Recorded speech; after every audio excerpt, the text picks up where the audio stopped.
खबर बहुत दिलचस्प है दोस्तों। ट्रंप लगातार टैरिफ को लेकर दबाव बना रहे हैं। भारत पर यह दबाव बना हुआ है और भारत के गर्दन पर यह तलवार लटक रही है 2 अप्रैल की। जी हां, 2 अप्रैल वो तारीख है जब डोनाल्ड ट्रंप भारत पर जबरदस्त टैरिफ लगाने वाले हैं। वो लगान का डायलॉग है ना, हम दोगुना लगान लगाएगा। कहने का अर्थ साफ है, ट्रंप एक तरफ दबाव बना रहे हैं और भारतीय जनता पार्टी सरकार इससे बचने के लिए क्या कर रही है? अमेरिका की गाज इंडिया के ऊपर पूरी तरह से गिरने जा रही है दोस्तों। और किस तरह से पूरी भाजपा छटपटा उठी है, या फिर यूं कहा जा रहा है कि मोदी की गर्दन को पकड़ लिया गया है, जिसके बाद मोदी ना तो हिल पा रहे और ना ही ढुल पा रहे और ना ही अमेरिका को कोई जवाब दे पा रहे हैं। तो क्या कुछ अमेरिका की तरफ से खबर सामने निकल के आ रही है जिसके बाद से इंडिया के अंदर कहर बरपाने जैसी स्थिति बनने जा रही है? हमारे साथ वरिष्ठ पत्रकार मौजूद है विशाल शर्मा, आप उनकी इस रिपोर्ट को देखिए। खबर बहुत दिलचस्प है दोस्तों। ट्रंप लगातार टैरिफ को लेकर दबाव बना रहे हैं।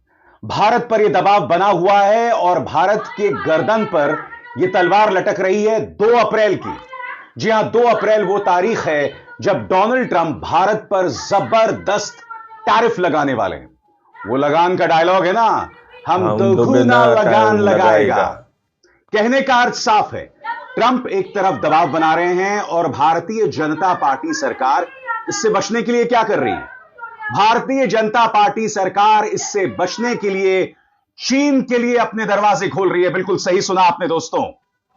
मैं आपको बतलाना चाहूंगा कि यह खबर इंडियन एक्सप्रेस में है, न्यूज एक्स में है और इसके अलावा कई संस्थानों में आज सुबह यह खबर छाई हुई है। इसका अर्थ साफ है कि कहीं ना कहीं भारत सरकार देश की जनता के लिए यह नींव तैयार कर रही है कि अगर हम पर अमेरिका दबाव बनाएगा तो हम चीन के लिए दरवाजे खोलेंगे। मैं आपसे एक सवाल पूछना चाहता हूं, यह कैसे होता है दोस्तों? चीन के नाम पर आप राहुल गांधी पर हमला करते हैं, चीन के नाम पर आप न्यूज क्लिक जैसी संस्थाओं पर रेड मारते हैं, जो पत्रकार उनके लिए काम कर रहे हैं उनका चरित्र हनन करते हैं। मगर आज डोनाल्ड ट्रंप के टैरिफ का सामना कैसे किया जाए उसका जवाब आपके पास नहीं है, तो आपने चीन के लिए सारे दरवाजे खोल दिए। यह पूरा मामला क्या है दोस्तों? और आज का शो जो मैं आपके सामने पेश कर रहा हूं, यह सिर्फ इंडियन एक्सप्रेस के हवाले से नहीं है। मैं इस बारे में न्यूज एक्स ने क्या कहा है, इंडियन एक्सप्रेस ने क्या कहा है और इसके अलावा कई मीडिया संस्थान इस खबर को आज सुबह चला रहे हैं। यानी कि एक टूल किट तैयार हो गया है। यानी कि देश की जनता को बताया जा रहा है कि ट्रंप का हम सामना कर नहीं सकते, उसकी दबंगई का सामना नहीं कर सकते, उसके दबाव का सामना नहीं कर सकते, तो हम क्या कर रहे हैं? चीन के लिए दरवाजे खोल रहे हैं। खबर क्या कहती है न्यूज एक्स की आपके स्क्रीन पर? सूत्रों के मुताबिक जो इस मामले से वाकिफ हैं, भारतीय अधिकारी उन तरीकों पर विचार कर रहे हैं जिससे 2020 में गालवान घाटी झड़पों के बाद लगाए गए कुछ व्यापार और निवेश प्रतिबंधों में ढील दी जा सके या उन्हें हटाया जा सके। इंडस्ट्री की मांग को देखते हुए कई प्रस्तावों पर चर्चा हो रही है। इनमें चीनी कर्मचारियों के लिए वीजा नियम आसान करना, कुछ टैरिफ और नॉन टैरिफ बाधाओं को हटाना और कुछ बैन किए गए चीनी ऐप्स को दोबारा भारत में चलाने की इजाजत शामिल है। बड़ा प्रश्न ये दोस्तों कि क्या टिकटॉक पर जो पाबंदी लगाई गई थी वो हटा दी जाएगी, अलीबाबा पर जो पाबंदी लगा दी गई थी वो हटा दी जाएगी? तमाम सवाल हैं। याद कीजिए दोस्तों, गालवान घाटी में संघर्ष होता है, हमारे 20 जवान शहीद हो जाते हैं। प्रधानमंत्री नरेंद्र मोदी के मुंह से एक शब्द नहीं निकलता है, मगर क्या किया जाता है? टिकटॉक पर पाबंदी लगा दी जाती है। सवाल यह, हमारे जवान शहीद होते हैं, प्रधानमंत्री खामोश रहते हैं। वो कहते हैं कि हमारी जमीन में न कोई आया था न कोई आया है। हम लगातार चीन से बातचीत कर रहे हैं, बॉर्डर को लेकर चीन से बातचीत कर रहे हैं। उन जगहों पर हमारे सैनिक गश्त नहीं लगा सकते थे जहां वो 2020 के पहले लगा रहे थे। चीन लगातार हमारे जमीन पर कब्जा किए हुए था और अब इस खबर के मुताबिक जो चाइनीज ऐप्स हैं उन पर जो पाबंदी थी उन्हें हटाया जा रहा है। और इस सब का कारण है यह शख्स डोनाल्ड ट्रंप। न्यूज एक्स इस बारे में क्या कहता है आपके स्क्रीन पर? जानकारों का कहना है कि चीन के साथ खुले आर्थिक संवाद में शामिल होना अमेरिका के व्यापारिक दबाव का सामना करने के लिए एक रणनीतिक कदम हो सकता है। बताया जा रहा है कि वित्त मंत्रालय की हालिया प्रेजेंटेशन में चीनी व्यापार और निवेश पर कुछ प्रतिबंधों में ढील देने के फायदे को उजागर किया गया था। हालांकि वित्त मंत्रालय, वाणिज्य मंत्रालय और विदेश मंत्रालय जैसे सरकारी विभागों ने अभी तक इस पर आधिकारिक प्रतिक्रिया नहीं दी है। एक सरकारी सूत्र ने समझाते हुए कहा, चूंकि हम पहले ही अमेरिकी दबाव के कारण टैरिफ कम करने पर मजबूर हैं, तो कुछ नॉन टैरिफ बाधाओं को हटाना भी समझदारी होगी। भारतीय उद्योग, खासकर छोटे और मझोले उद्यम जो चीनी इनपुट्स पर निर्भर हैं, इस बदलाव की मांग कर रहे हैं। स्वाभाविक सी बात है दोस्तों, इस वक्त सरकार को यह समझ नहीं आ रहा कि हमारे जो छोटे व्यापारी हैं, जो वो बदहाली का सामना कर रहे हैं, उसका सामने कैसे किया जाए। चीन के लिए दरवाजे खोले जा रहे हैं और इंतजार कीजिएगा, मैं आपको बतलाने वाला हूं कि इस वक्त भारत और चीन में इंपोर्ट्स और एक्सपोर्ट्स, आयात और निर्यात की क्या स्थिति है। मामला पूरी तरह से चीन के पक्ष में है, हम उसकी चर्चा करेंगे। मगर उससे पहले एक अपील, आप लोग मेरे कार्यक्रम कैसे देखते हैं? आपके मोबाइल फोन पर नोटिफिकेशन आते हैं, सिर्फ उसका इंतजार मत कीजिए दोस्तों, खुद मेरे चैनल पर जाइए, चाहे यूट्यूब हो या फेसबुक, मेरे कार्यक्रमों को खंगालिए, रहिए अपडेट और हां, मेरे चैनल को ज्वाइन कीजिए, मेरे हाथ मजबूत कीजिए, स्वतंत्र और आजाद पत्रकारिता का समर्थन कीजिए, सच में मेरा साथी बनिए। बहुत आसान है दोस्तों, इस ज्वाइन बटन को दबाइए और आपके सामने आएंगे ये 3 विकल्प, इनमें से एक चुनिए और सच के इस सफर में मेरा साथी बनिए। तो जैसा कि मैं आपको बतला रहा था, इस बारे में इंडियन एक्सप्रेस क्या कह रहा है, वो भी बहुत कुछ बतलाता है कि इस वक्त सरकार यानी कि भाजपा गठबंधन सरकार के दिमाग में क्या चल रहा है। आपके स्क्रीन पर चूंकि भारत और चीन के बीच सीमा पर तनाव कुछ हद तक कम हुआ है, इसलिए नीति निर्माता अब द्विपक्षीय आर्थिक संबंधों को मजबूत करने के लिए ज्यादा खुले नजर आ रहे हैं। इसे एक सही मौका माना जा रहा है, खासकर तब जब अमेरिकी राष्ट्रपति डोनाल्ड ट्रंप भारत पर टैरिफ कम करने का दबाव बना रहे हैं और वॉशिंगटन की शर्तें मानने के लिए मजबूर कर रहे हैं, खासतौर पर टैरिफ के मामले में।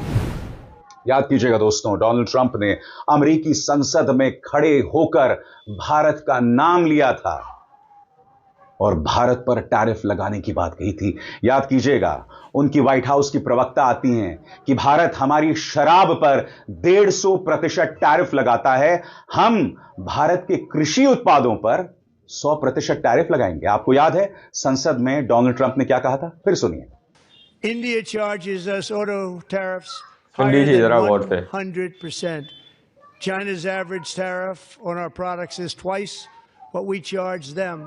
April 2nd, reciprocal tariffs kick in, and whatever they tariff us, other countries, we will tariff them. That's reciprocal, back and forth. Whatever they tax us, we will tax them. यानी कि चीन के साथ व्यापार को बढ़ाकर भारत कहीं ना कहीं अमेरिका को संदेश देना चाहता है। मगर सवाल यह दोस्तों, क्या यह बुद्धिमत्ता भरा कदम होगा?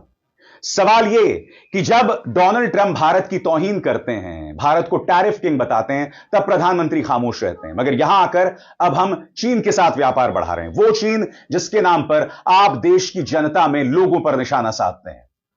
कहीं ना कहीं यह अमेरिका को संदेश है, मगर क्या इसमें बुद्धिमानी है? आपकी स्क्रीन पर कम से कम 2 सूत्रों के मुताबिक भारत में राय बन रही है कि चीन के साथ व्यापार संबंध सामान्य करने पर खुलकर बातचीत करने से अमेरिका को एक संदेश दिया जा रहा है और यह एक तरह से बैलेंस बनाने का जरिया भी हो सकता है। बताया जा रहा है कि वित्त मंत्रालय ने हाल ही में एक प्रेजेंटेशन दी थी जिसमें इस वित्त वर्ष की शुरुआत में कुछ प्रतिबंधों में ढील देने की सिफारिश की गई थी। भारत का मानना है कि ट्रंप के युग में चीन के साथ संबंध सुधारने ही पड़ेंगे। सवाल यह कि क्या यही एक रास्ता है? तो गौर कीजिए इस बारे में इंडियन एक्सप्रेस क्या कहता है। चीन के साथ व्यापारिक संबंध फिर से सामान्य करना अब तय है, खासकर ट्रंप युग के बाद। यह बस समय की बात है, लेकिन इसे कैसे किया जाएगा इस पर सरकार के अंदर अभी भी चर्चा चल रही है। वैसे भी व्यापार और गैर व्यापारिक बाधाओं को हटाने की मांग इंडस्ट्री से लगातार आ रही है, खासतौर से छोटे और मझोले कारोबारों से, एक सूत्र ने बताया। तो दोस्तों, ये जो छोटे और मझोले व्यापारी वाला धर्म संकट है, इसका जिक्र आपने इंडियन एक्सप्रेस की रिपोर्ट में भी देखा और न्यूज एक्स की रिपोर्ट में भी देखा। सरकार हवाला दे रही है छोटे व्यापारियों का, यानी कि जमीन तैयार की जा रही है यहां पर यह बतलाने की कि देश की जनता को नुकसान हो रहा है, लिहाजा चीन ने जो किया हम आंखें बंद कर लेंगे, आंखें बंद कर लेंगे और चीन के साथ समझौता कर लेंगे। यही बात है ना। देशभक्ति के नाम पर, छद्म राष्ट्रवाद के नाम पर इस सरकार को नहीं घेरूंगा। आज मैं आपके सामने आयात और निर्यात, एक्सपोर्ट और इंपोर्ट को लेकर कुछ आंकड़े पेश करना चाहता हूं जो पूरी तरह से चीन के पक्ष में है। भारत सरकार इस बारे में क्या करेगी, और मैं चाहूंगा कि इस सवाल का जवाब बीजेपी गठबंधन सरकार जरूर दे। इंडियन एक्सप्रेस में बाकायदा दोस्तों ये आंकड़ा छपा हुआ है, इंपोर्ट और एक्सपोर्ट को लेकर दोनों की मैं चर्चा करना चाहूंगा। सबसे पहले मैं आपका ध्यान खींच रहा हूं दोस्तों, चीन में जो भारतीय सामान जाता है, यानी इंडियन एक्सपोर्ट्स टू चाइना, और ये आंकड़े जो हैं ये अरब डॉलर में है, बिलियन डॉलर्स में है।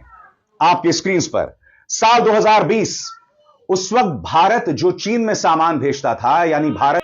दोस्तों आप लोगों ने इस वीडियो को शुरू से आखिर तक देखा। वीडियो के अंदर साफ तौर पर बात की गई है कि किस तरह से 2 अप्रैल के बाद कृषि उत्पादनों के ऊपर जो हमारे किसानों के काम जितनी भी सामान आती है, जितनी भी सामग्री आती है, उस पर 100% टैरिफ अमेरिका लगाने जा रहा है। अमेरिका ने 2 टूक बयान जारी कर दिया है, लेकिन इसका जवाब देने के बजाय चाइना के साथ, चीन के साथ जो है हमारा देश समझौता करने जा रहा है। दोस्तों उसी चीन के साथ जिसको लेकर राहुल गांधी को घेरा जाता था, उसी चीन के साथ जिस चीन के कुछ ऐप्स पर हमारे इंडिया ने बैन लगा दिया था, लेकिन दोबारा से फिर से उस चीन के साथ समझौता होने जा रहा है। लेकिन अमेरिका को किसी भी तरह का पलटवार कोई जवाब नहीं दिया जा रहा। अब इसके बाद से एक सवाल ये उठता है दोस्तों, जो हमारे देश के अंदर लोगों को जिस तरह का धतूरा चटाया जाता है कि भाई विदेशों के अंदर देश का डंका बज रहा है, या फिर सांप का डंका बज रहा है, या फिर मोदी जी के सबसे अच्छे परम मित्र जो है डोनाल्ड ट्रंप है। उन्होंने ही, डोनाल्ड ट्रंप ने जिस तरह से झटका दिया है इंडिया को, जिस तरह से झटका दिया है मोदी जी को, वो वाकई में अपने आप में बहुत बड़ा है और इस पर बहस होनी चाहिए, प्राइम टाइम न्यूज चलनी चाहिए। लेकिन गोदी मीडिया के अंदर सन्नाटा पसरा हुआ है। गोदी मीडिया इस विषय पर बात करने के लिए तैयार नहीं है। अब आप लोग जरा सोचकर बताइएगा कि जो फैसला हमारा इंडिया लेने जा रहा है, चीन के साथ समझौता करने जा रहा है, यह कहां तक ठीक है और किस हद तक ठीक है। अपनी राय कमेंट सेक्शन में जरूर दीजिएगा। सच्ची पक्की खबरें देखने के लिए चैनल को सब्सक्राइब कीजिए। मिलता है अगले वीडियो में, जब तक के लिए जय हिंद, जय भारत।